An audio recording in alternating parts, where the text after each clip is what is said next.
In 2021, India announced a 76,000 crore mission to build semiconductors, the chips that power AI, automation, and the entire digital economy. They run your phone, your car, your payments, your data, everything modern life depends on. And without them, the systems that move our world, they would simply stop. Now India wants to make them, that too from ground up. It's one of the most ambitious industrial goals we've set in decades. But can India really build a semiconductor industry, or are we mistaking ambition for strategy? And if India truly wants to lead this race, can we really catch up to Taiwan's TSMC? Or will this become another chapter in India's long list of ambitions that are brilliant on paper but broken in execution? Let's decode it in this episode of Decoded by Qode. So why is India behind the chips? See, every digital system around you, from payments to power grids, runs on these semiconductors. Yet in India, almost every single chip is imported. Out of every 100 chips we use, roughly 95 come from abroad. That's 1.71 lakh crore worth of dependence every single year. This isn't just a trade gap, it's also a strategic dependency, because a nation that doesn't control its computer layer doesn't control its digital future. And as the world rewires its supply chains, as the US, China and Europe pour billions into semiconductor self-reliance, and that's why this mission exists, not just to make chips, but to make sure that India isn't left behind in the AI-driven future. And that momentum has already begun to show. India isn't just talking about semiconductors anymore, it's building them. More than 5 major projects worth over 1.5 lakh crore have been approved across Gujarat, Assam and Karnataka. These include not just Micron's ATMP facility and Tata's fabrication and packaging plants, but also new ventures from CG Power, Kaynes Semicon and others joining this ecosystem. Together, they represent India's first coordinated industrial push into the global semiconductor value chain. And this is proof that this ambition isn't just about policy, it's starting to make progress. Remember 3 decades ago, the world doubted whether India could build in software and digital payments. Today, both are global case studies. The same patience and persistence that built those industries will now be tested again, this time on atomic layers of silicon.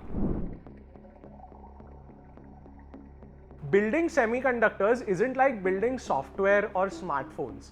In tech services, scale comes from talent. In manufacturing, it comes from capital. But in semiconductors, scale comes from precision. One particle of dust can destroy a chip worth thousands of dollars. One unstable process can sink $1 billion fab. And that's why TSMC didn't dominate because it spent more. It dominated because it learned longer.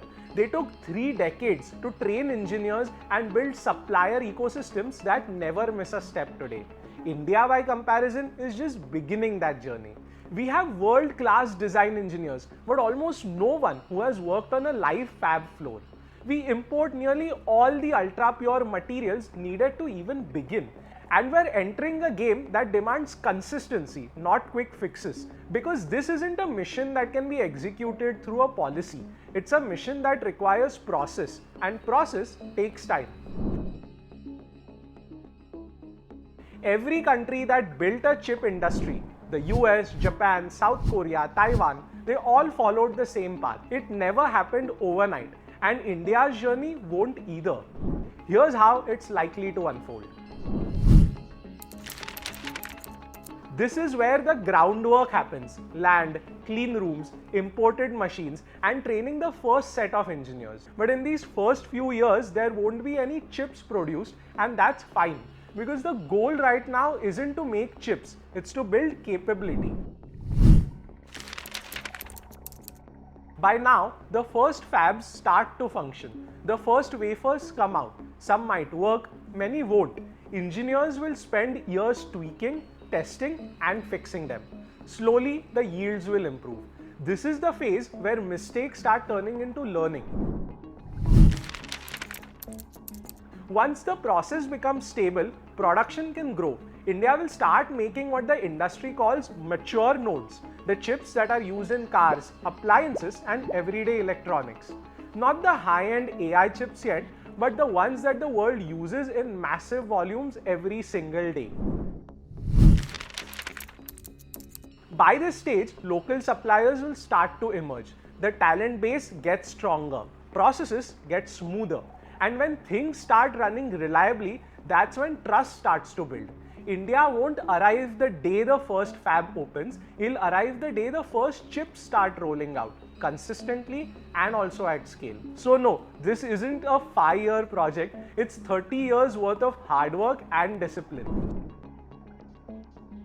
India's fastest way into the semiconductor game isn't by jumping straight into chip fabrication. It's through what comes after, which is assembly, testing and packaging, or what the industry calls ATMP.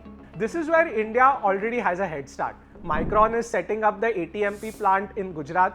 Tata has announced plans to scale packaging and testing, and it makes sense to start here. Because ATMP isn't about inventing new technology, it's about learning processes, precision and discipline. It builds the habits India will need for fabrication later on. Alongside that, chip design is already a quite success story. Thousands of Indian engineers design chips that end up in products all over the world. Most people don't even know it, but some of the chips inside Apple, Qualcomm and Nvidia devices are designed by teams sitting in Bengaluru and Hyderabad. So if design is our strength and ATMP builds our manufacturing base, that's the bridge we're looking for. And this is how capability really grows, slowly, step by step. You can't skip the grind. Here's the thing, the hardest part about building semiconductors isn't what most people think it is.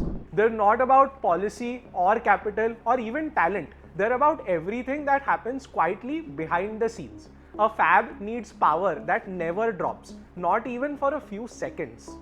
And it needs millions of liters of ultra pure water every single day. It needs chemicals, gases and photoresists that mostly come from Japan and Germany. And it needs machines that can only be bought from a handful of companies in the entire world, most of them sitting in the US and the Netherlands. So basically, this isn't a business where you can afford trial and error. Every mistake costs you millions. Every delay sets you back for months. In semiconductors, experience is the moat, and moats take time to build. India's semiconductor dream won't look like China's fast, state-driven and massive plan. It'll be slower, more methodical and a lot more earned. That's the real milestone, and we've done this before in software, pharmaceuticals, space and manufacturing. Every one of those sectors started small, took years to mature and then changed the world's perception about India. So what do you think? Will India master its chip manufacturing destiny? Let us know your thoughts and insights in the comments below. And if you want more deep dives on this across sectors and countries, then follow us at Decoded by Qode, where we enable data-driven financial growth that shapes your legacy.